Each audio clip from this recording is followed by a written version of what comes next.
guys, oh. Sayang buhay, magandang buhay. Sinayang lang yung magandang buhay namin guys. Dito kami nagtatsaga. Dito kami guys nagtsatsaga guys. Yan, kasama ko dito, ulila na rin ito, pero kami ulila. Pero guys, bininas ako kasi may cellphone pa ako.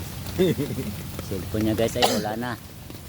Inaano na ng baha. Naanod na ng baha. Wala na rin matirahan. Kaya nagabot-abot kami itong dalawa. Ay sawa ng Diyos, nagkasundo rin kami. Bentuhan kami dalawa. Pati sa nangyari sa buhay guys. Kikita yung paligid namin, no? Ayan. May natutulog pa nga doon. Ayan na. Huwag mong pakita yung mga kotse, baka sabihin binabantayan natin yan. Hindi yan.